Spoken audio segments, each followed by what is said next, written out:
This is another exclusive rock music star interview. Conducted by Thomas S. ORWAT Jr. Welcome to episode number 29 of the Rock Interview Series. I'm Thomas ORWAT Jr. It is July 13th, 2021, and today I have singer, songwriter, guitarist, and music legend Tommy James as my guest. Tommy started his career in 1959, and since then he has sold over 10 million records worldwide as Tommy James and the Shondells, and also Tommy James. During this interview, we discuss many aspects of Tommy's career, including interesting details on 5 of his biggest hits. So get ready, here he is, Tommy James. Hey everyone, welcome to the Rock Interview Series, and we have a truly legendary guest with us today. We have none other than Tommy James. Tommy, how are you doing today? How are you? Nice to talk with you. Yeah, it's great to talk to you. I wanted to start off the interview by talking about a show that you're going to be doing on Friday. You're going to be playing in Batavia, New York, which is in between Rochester, New York and Buffalo, New York. Right. Yeah, the first question I have for you, is this your first post-pandemic performance? Yes, it is. And we're real excited about it. We have our last concert was February of 2020. And that's when everything hit the fan, as they say. And so this is really our first date in a year and a half. And so it's going to be fun to see if I remember the words to my own songs. That's going to be a real challenge. And then it's going to be fun to see if we're all playing in the same key. So we had a big rehearsal the other night. It was real interesting. But anyway, listen, it's going to be fun. It's great. It's going to be great mixing it up with the fans again. You know, when you're an entertainer that performs as much as we've been entertaining over the years, it's really laying off for a year and a half is really a bummer. You know, it's a drag, and you don't realize it until it happens. I'm so glad and excited to be getting back on the road. Yeah, well, I don't think you have to worry about if you do forget the words. I'm sure all the fans in the audience will help you out, because those are songs that many of us known for like 50 years now. So I mean, there won't be any issues with that, I don't believe. Well, I'll tell you what, if I forget the words to Hanky Panky, we're all in big trouble. All 6 of them? Yes, that's right. Excellent. Yeah, we're going to talk about some of those hits in a little while. I just wanted to, since we're talking about the show, I wanted to ask you if you have any memories of Buffalo, New York, or Rochester, New York, you know, back in the day when you started your career. Sure. Well, we used to play up there a lot. You know, the fans in upstate New York are really, you know, they've got all that pent up energy, and it's fun to play them in the spring because you know, over the winter months they got all that pent up energy, and it's great that they've always been a great rock and roll crowd up there. First of all, I want to start off with your first major hit, which was Hanky Panky, which came out in 1966. You were still you were still in high school at the time, and I believe you were working at a record store, correct? That's right. Yeah, and the interesting thing about that, the interesting thing about that song is that it actually, and you'll tell the story, of course, but it's unique because it became a real big hit 2 years after it was originally released. That's true. Well, I recorded the song with my high school buddies. We were in a cover rock band called the Shondells.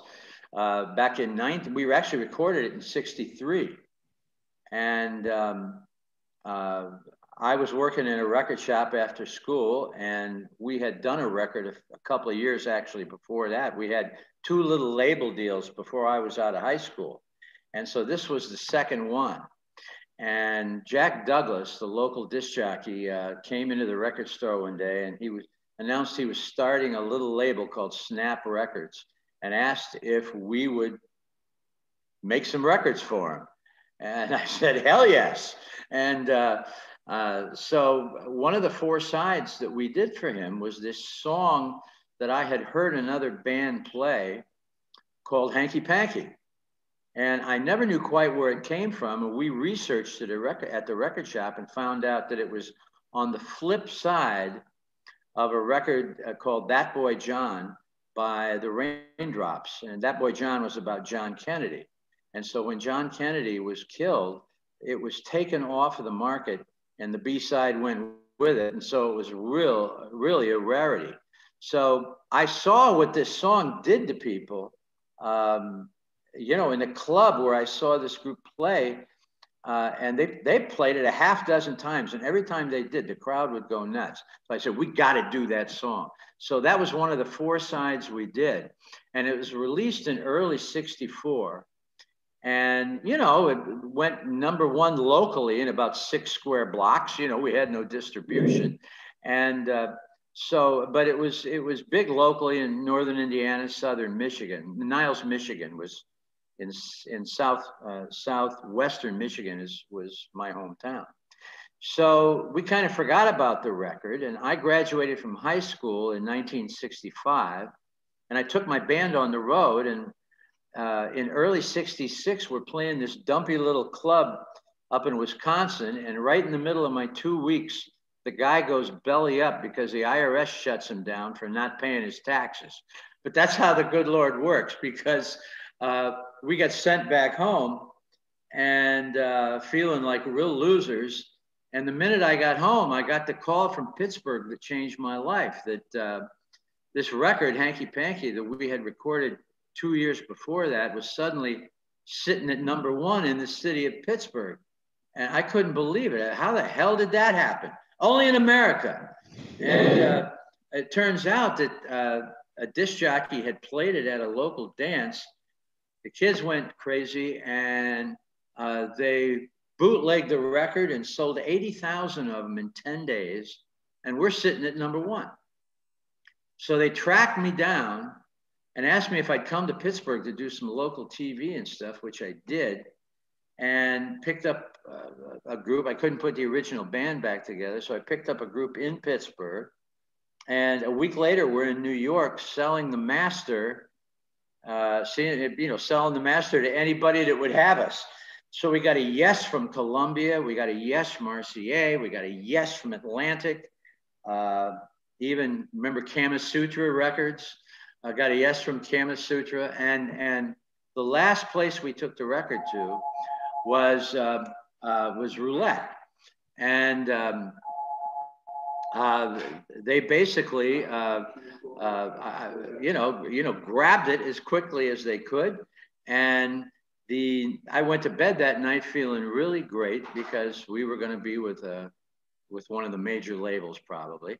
And about 9 o'clock the next morning, I start getting calls from all the record companies that had said yes the day before, saying, listen, we got to pass. I said, what do you mean we got to pass? I thought we had a deal. And finally, Jerry Wexler up at Atlantic told me the truth, that Morris Levy, the head of Roulette Records, had called all the other labels and said, this is my record, back off. And scared them to death. And they did. They backed off. And so I was apparently going to be with Roulette Records. That was the first offer I couldn't refuse. And so I don't mean to get so long-winded, but that's how we ended up on Roulette Records. And of course, Roulette took it to #1 all over the world. And we ended up doing about 110 million records with Roulette. We had 23 gold singles and had about 110 million records sold altogether. It was really an amazing moment. That's how we got started. Yeah. The amazing thing about your career is that the longevity of it. I mean, even right now, if you look at Spotify, you have over 1.5 million monthly listeners, which is incredible. I mean, we've been so lucky. I swear. I thank the good Lord and the fans for the kind of longevity we've had. It's been a wild ride, and the music has stayed in front of people, and we've had over 300 covers of our songs and been in about 68 movies. And so I'm very, very thankful for the longevity we've had. I really am. Yeah, the next song I want to discuss is the song I Think We're Alone Now, which was released in 1967. That was another great song. I mean, the perfect like pop rock song, I think. Well, thank you. I learned a lot. I probably learned more from making that record than any other record I ever made, because I learned about the science of putting records together. I learned what AM radio did to a record. You know, AM radio really would turn your record inside out because of the limiters and compressors and all that stuff. I learned about making intros. It was the perfect length of intros, so the disc jockey could talk over your intro and introduce the record, you know. And so there was so many little things that I learned about record production from I Think We're Alone Now. And we recorded it Christmas Eve of 1966. I did the vocal, and it was a hell of a Christmas present. It really was. Wow. And that one, of course, was remade again in 1987 by Tiffany. And it was a I think a #1 hit, wasn't it? Yeah. Well, she did I Think We're Alone Now, and Billy Idol did Mony, and they both went. They were released the same week, and they went up the charts like they were holding hands, and they both went #1. Wow. A week apart. That had never happened before, and that was really I couldn't believe it. Right, and that's the next song I wanted to talk about was Mony. What was that? What can you share about that particular song? What was that experience like writing that song? Well, the whole idea of Mony was we wanted to put an old sounding party rock record together, like from the early 60s, you know, something like Gary Bonds or even Mitch Ryder. And so nobody was making records by that time that you could dance to. Everybody was too high. You know, they'd stand up and they just fall down. So anyway, we wanted to put a classic rock, a new oldie together. So we started with the drums, and we just, it was literally sound surgery. We would make tape copies of this verse and that verse and glue them all together. And the track was just so much fun to put together. But then it was the night before I was supposed to do the vocal. We had all of the lyrics written, but we needed a girl's name. And we're looking for like a 2-syllable girl's name. We're looking for like a Sloopy or a Boney Maroney or something crazy like that. And we couldn't come up with anything. Everything sounded so dumb. So my songwriting partner, Richie Cordell, and I, we went out. At that time, I lived in Manhattan, and right in Midtown, and we threw our guitars down, went out on the terrace, lit up a cigarette, and we're looking up into the sky. And the first thing we see is the Mutual of New York building. Mony, with the $sign in the middle of the O, and it gave you the temperature and the time. And we just started laughing because that was the perfect name. That was like God yelling down, it's like, here's the title. So we, that was perfect. The Mony, that was it. That was going to be the title. So that was indeed the title. And that's how it happened. I've often said that if I'd been looking in the other direction, that song might have been called Hotel Taft. I was really desperate. That's funny. That's a true story. The next song I want to speak of course, is Crimson and Clover, which again I think that's a masterpiece of a song. Nobody can write a better song than that. I mean, thank you. That is a great song. Tell me about how you came about that song, and also talk about the Joan Jett cover that she put out in 1982. Sure. Well, Crimson and Clover was just two of my favorite words I put together. They sounded poetic and profound. People ask me what Crimson and Clover meant, and I wish I had a more profound answer. I just liked the way the two words fit together. And so we actually wrote 3 different versions of Crimson and Clover. I wrote a couple with Mike Vale, who I wrote with several songs with, and I wrote one with Pete Lucia, our drummer, and that's the one that ended up being the hit. And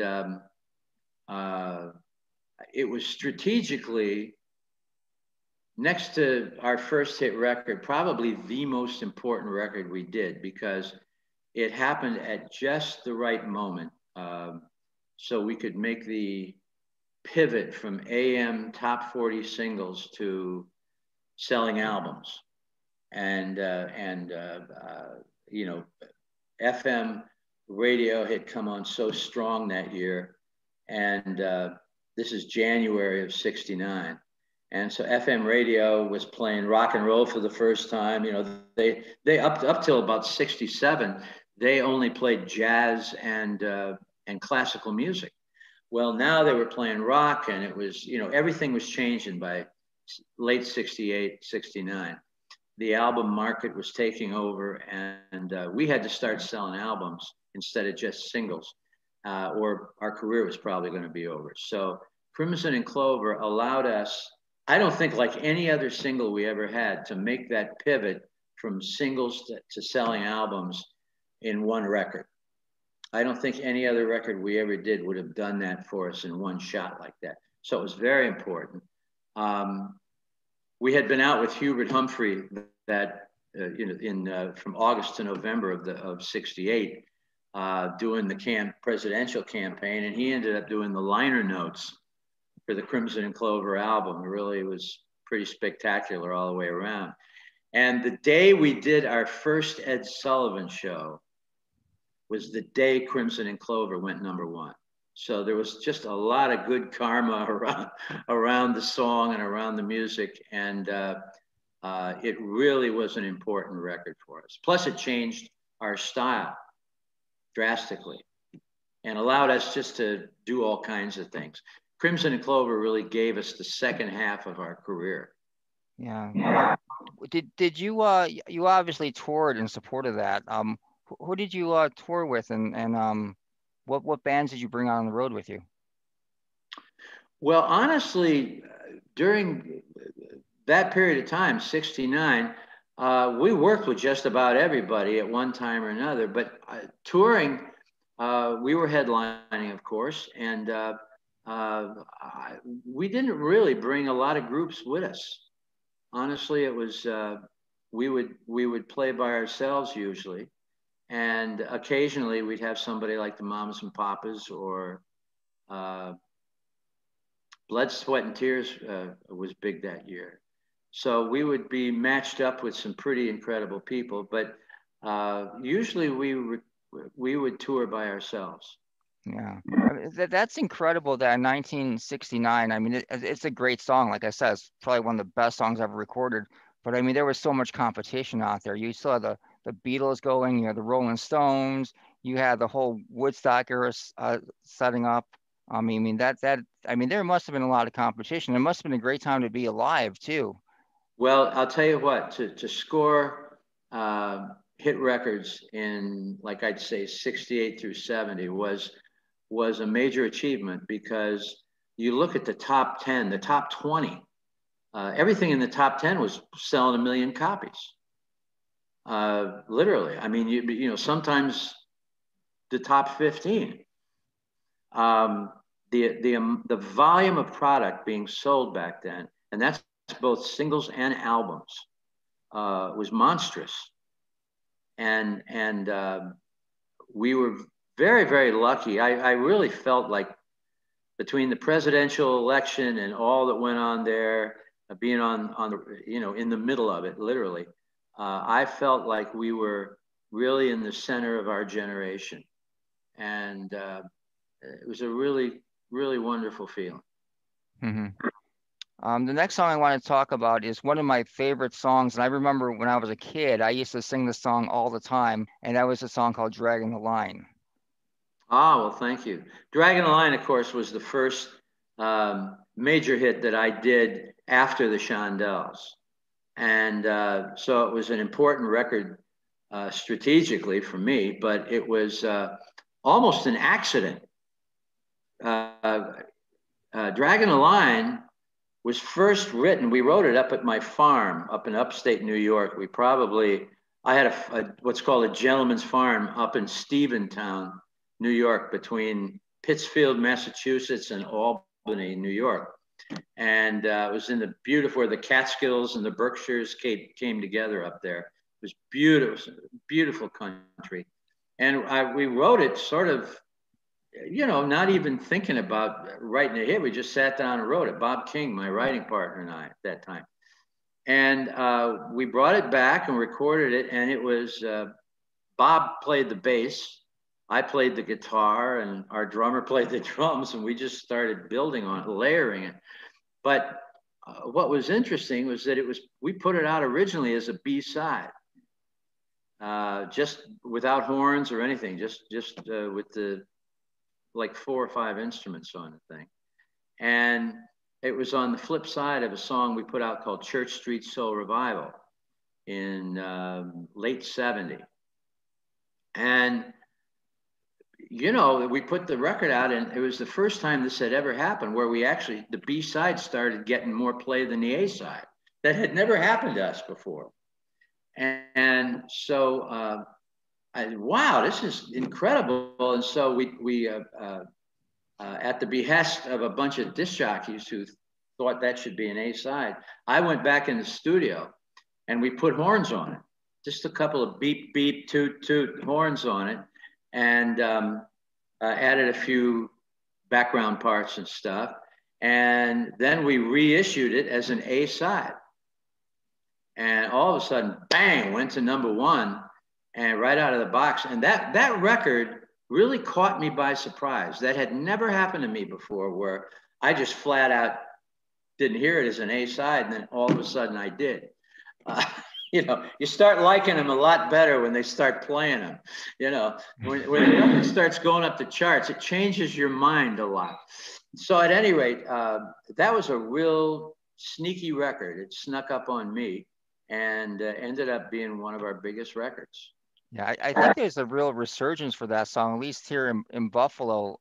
I've seen like a few cover bands over the pandemic because no national bands were touring, and I couldn't believe how many cover bands covered that song. I mean, It is such an amazing song.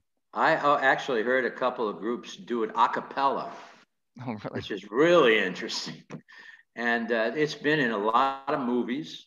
REM did a beautiful cover of it, and really did a nice job. I mean, they really nailed it.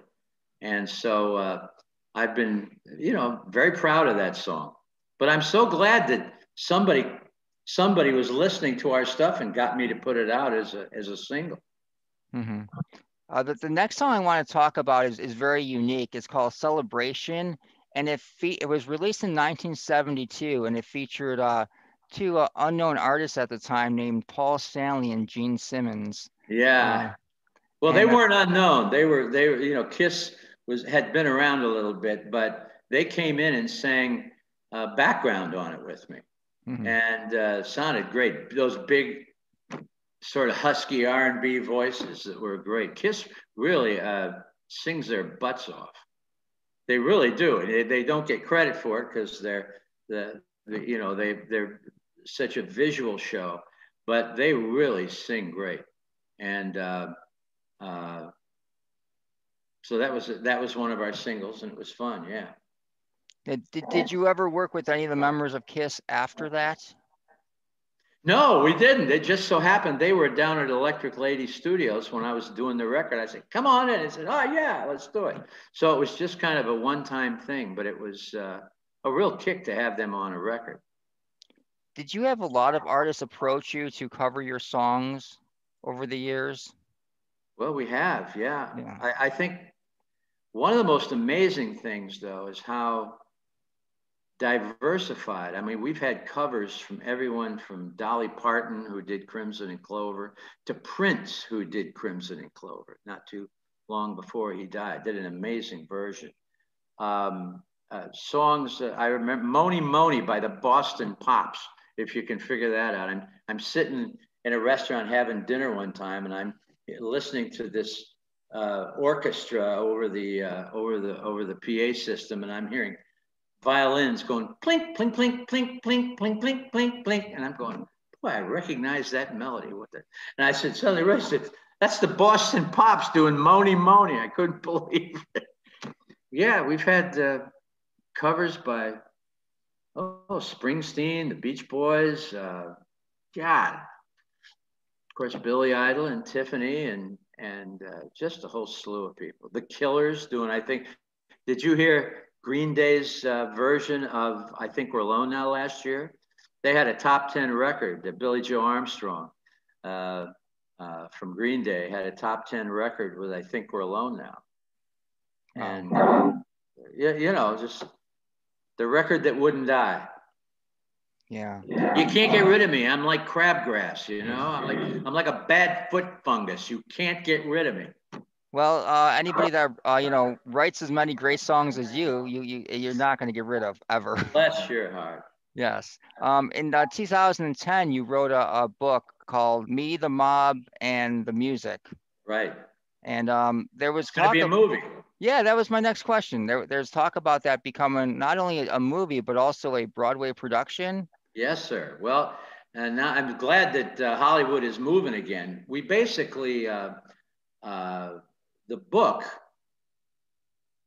about 2/3 of it is about our crazy relationship with Roulette Records.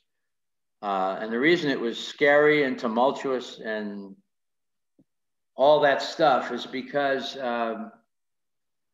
little known to us as we signed with Roulette, but Roulette, in addition to being a functioning record company and a good one, was also a front for the Genovese crime family in New York.